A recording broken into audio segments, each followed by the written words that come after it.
हाँ तो दोस्तों आगे देखते हैं। प्रश्न नंबर 35। स्पेस कम होने की वजह से थोड़ा वीडियो छोटा हो जा रहा। 35 क्वेश्चन देखिए। अहमदाबाद भारत का मैनचेस्टर कहलाता है, बिल्कुल सही है।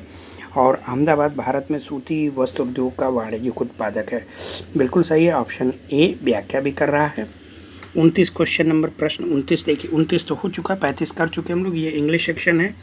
According to Thornthwaite, dash type of climate is found in New Zealand. So always BBR. Option A, highest mountain of southern India is Anaimudi. Thermal contraction theory was produced by Jeffreys. Hectopascal is a unit to measure the air pressure. When was the international deadline fixed? ये 1884. B, in which country Pittsburgh industrial region is located? Pittsburgh is famous for iron and steel. It is in USA. Option B is correct. और 35 का Ahmedabad is called Manchester of India, बिल्कुल सही। Ahmedabad is a commercial producer of cotton textile India, बिल्कुल सही। और व्याख्या भी कर रहा है कथन का, तो ऑप्शन ए इज करेक्ट। थोड़ा फास्ट करते हैं। अगला क्वेश्चन है क्वेश्चन नंबर 36 देखिए। एकाकी ग्रामीण बस्तियां पाई जाती हैं, तो याद रखिएगा इन चारों में से option A is correct. Sahyadri के उच्च भागों में, सह्याद्री जो पश्चिमी घाट को कहते हैं, उसके उच्च भागों में एकाकी ग्रामीण बस्तियां मिलती हैं। क्वेश्चन नंबर 37 देखिए। जैव विविधता संरक्षण निम्न में से किसके लिए महत्वपूर्ण है? तो ये दोनों के लिए है, पशु और पौधे दोनों। B, Leningrad is a famous port in Russia, रूस में है। लेनिनग्राड पत्तन जो है स्थित है रूस में। Option B is correct. नीचे लिखे कौन सी चट्टान में जीवाश्म नहीं पाए जाते हैं? तो याद रखिएगा ग्रेनाइट, ये जो है ये आग्नेय चट्टान है और इसमें आग्नेय चट्टानों में जीवाश्म नहीं मिलते हैं। कॉन्ग्लोमरेट, सेल और बलुआ पत्थर ये सारे के सारे परतदार चट्टानें हैं। इसमें जो है वो आपको फॉसिल्स दिखेंगे, जीवाश्म दिखेंगे। मैग्नीज उत्पादक देशों में सही अवरोही क्रम है।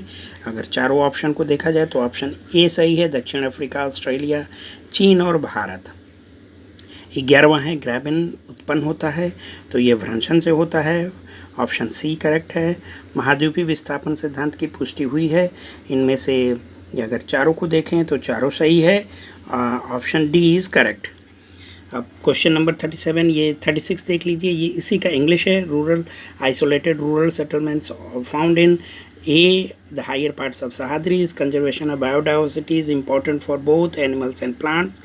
Leningrad port is situated in Russia. B, which one of the following rocks is not likely to contain fossils? Granite, it is an igneous rocks. Igneous rocks में कभी fossils नहीं होते, बाकी ये सब sedimentary rocks हैं, उसमें fossils होते हैं।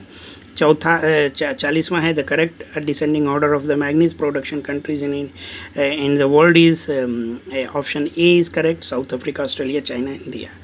Graben is the product of faults. तीसरा है कॉन्टिनेंटल ड्रिफ्ट थ्योरी में ये चारों हो जाएंगे, यानी ऑप्शन डी इज करेक्ट। अगला सेक्शन देखते हैं क्वेश्चन नंबर 43। इसमें लिखा है उत्पत्ति प्रकृति का स्थान एक सलाहकार से अधिक नहीं है। ये बहुत ही प्रसिद्ध कथन है वाइडल डी ला ब्लॉश का। ये संभववाद को दर्शाता है। फ्रांस के थे वाइडल डी ला ब्लॉश।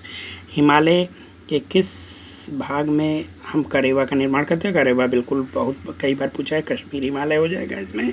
करेवा एक बहुत ही उपजाऊ मिट्टी है जो कश्मीर घाटी में मिलती है, और इसी उपजाऊ मिट्टी पे सैफ्रॉन यानी केसर की खेती की जाती है। लैटराइट मिट्टी पाई जाती है वहीं पाई जाएगी जहाँ बरसात अधिक होती है और थोड़ा सा कुछ शुष्क सीजन का भी समय आता है। तो ये उनमें से चारों में महाराष्ट्र ये करेक्ट है। आवर वॉन्डरिंग कॉन्टिनेंट्स नामक पुस्तक किसने लिखी? बहुत फेमस पुस्तक है। Option B A do to it, ये याद रखिए। बुशमैन हैटनटन, बुशमैन को आप जानते ही हैं, निग्राड प्रजाति से हैं, कालाहारी डेजर्ट में पाए जाते हैं, और उन्हीं के अगल बगल हॉटेंटॉन्ट भी पाए जाते हैं। दक्षिण अफ्रीका में बोत्सवाना के रीजन में ये पाए जाते हैं, और ये निग्राड प्रजाति के। मृत सागर द्वारा निर्मित है। ऑफ कोर्स ये भ्रंश घाटी है, क्योंकि भ्रंश घाटी जो अफ्रीका की जो महान भ्रंश ग्रेट रिफ्ट वैली है वो वहीं मृत सागर से शुरू होती है, मालावी तक जाती है। संभववाद के जनक ऑफ कोर्स क्वेश्चन नंबर 49 देखिए। संभववाद के जनक लूसियन फेब्रे, आंसर ए सही है। इसी को इंग्लिश में दिया हुआ है, टाइम कम है इसलिए हम बस आपको दिखा दे रहे हैं। Nature is never more than adviser who said this, of course बिडाडी लबलास। 43 का है सी। In which part of Himalayas we find Karava Formation? Kashmir Himalayas. Laterite soil is found in Maharashtra. Who wrote the book entitled Our Wandering Continents? Question number 46 है A. Do Toit यानी B, option B. Human Bushman Hottentot race is concerned with Negroid. Option A is correct. Dead Sea is lake formed. Dead Sea is a lake formed by that is Rift Valley. यानी option A सही है। और who is the father of possibilism? तो option ए again Lucian फेब्रे। अगला question देखते हैं। Question number 50 है। Monsoon शब्द की उत्पत्ति ये सभी जानते हैं, अरबी भाषा से है। Option A is correct. पृथ्वी पर दिन रात बराबर नहीं होते, इसका कारण है कि पृथ्वी अपनी दूरी पर झुकी हुई है। Option D is correct. 52 Bharat का विपुल दुग्ध उत्पादन राज्य, अगर ये पूछे तो सबसे ज़्यादा दूध इन राज्यों में, इनफैक्ट पूरे भारत में सबसे ज़्यादा दूध का उत्पादन राज्य करता है वो उत्तर प्रदेश है। आर्थिक क्रियाकलापों के विकास का सही क्रम क्या है? सबसे पहले भोजन संग्रह, यानी जब हम बिल्कुल न कृषि में न औद्योगिकीकरण कहीं नहीं थे, बल्कि भोजन को संग्रह कर फूड गैदरर्स थे, हंटर्स एंड फूड गैदरर्स। तो यानी ऑप्शन डी सही हो रहा है, भोजन संग्रह, फिर कृषि, फिर औद्योगिकीकरण। अगला है निम्नलिखित में से किस क्रांति से संबंधित है? कृषि क्रांति से कौन सा संबंधित नहीं है? तो श्वेत क्रांति है। नील क्रांति ये फिशिंग से है, लेकिन fishing is also a part of agriculture, primary section में ही ये आता है, तो इसीलिए ऑप्शन बी हो सकता है, लेकिन इसमें ज़्यादा उपयुक्त जो है ऑप्शन डी जा रहा है। ऑप्शन डी उपयुक्त में से कोई नहीं। पीत वामन सूर्य को कहते हैं, याद रखिएगा। 2001 से लेकर 2011 की अवधि की में उच्चतम तथा न्यूनतम जनसंख्या घनत्व में अंतर डैश में से अंकित किया गया। तो सबसे ज़्यादा उच्चतम घनत्व जो है जनसंख्या का बिहार 2011 की जनगणना के अनुसार, और सबसे कम अरुणाचल प्रदेश 17, 1106 या 8 है, 1106 है शायद था का जनघनत्व व्यक्ति प्रति वर्ग किलोमीटर, और अरुणाचल प्रदेश का 2001 में 13 था, अब 2011 में 17 हो गया, तो 17 व्यक्ति प्रति वर्ग किलोमीटर के क्षेत्र में ये जो है घनत्व है इसका। तो ऑप्शन डी सही है। यही है, इंग्लिश में है, देख लीजिएगा। अब इसको हम देखेंगे नहीं, थोड़ा सा देख लीजिए ये, क्योंकि समय फिर कम है, 2 ही 3 मिनट के बाद वीडियो जो है पॉज हो जाएगा, तो ये देख लीजिएगा। अगला क्वेश्चन है 57। कोरियोलिस बल के विषय में निम्नलिखित में से कौन सा कथन सत्य नहीं है? तो इसमें सी और डी में हमको थोड़ा सा डाउट हो रहा है, क्लियर नहीं हो रहा, आप देख लीजिएगा। क्वेश्चन नंबर 58 को देखिए।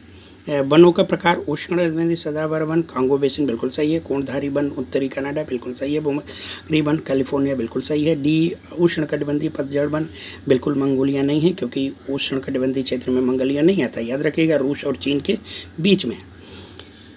59 देखिए, ये विद्वानों का नाम दिया है। जी.वी. एरी ये नहर सिद्धांत से संबंधित है, और डब्ल्यू वेवल ये प्रगामी तरंग सिद्धांत, और इसी से ऑप्शन मिल जा रहा है ऑप्शन ए। सी जो है आर ए हैरिस का देख लीजिएगा, ये स्थैतिक तरंग सिद्धांत से संबंधित है। न्यूटन समझ, ये कोरल रीफ का जो है बताया गया है कि कोरल कैसे बनते हैं। 57 ये इंग्लिश में है। टाइम बहुत कम होने की वजह से मैं एक बार बस थोड़ा सा दिखा दूँ आपको, ये देख लीजिए, उसी का इंग्लिश सेक्शन है, आप पॉज करके रोक करके देख सकते हैं। अगला है, ये लास्ट पेज है। निम्नलिखित में से किसे सामुद्रिक वर्षावन कहते हैं? बिल्कुल प्रवाल को, कई बार पूछा गया है। ये 61वां प्रश्न है, देखिए। जैसे ही सूर्योदय होता है तब धरातल ऊष्मा प्राप्त करता है तथा कोहरा ऊपर उठ जाता है, बिल्कुल सही है।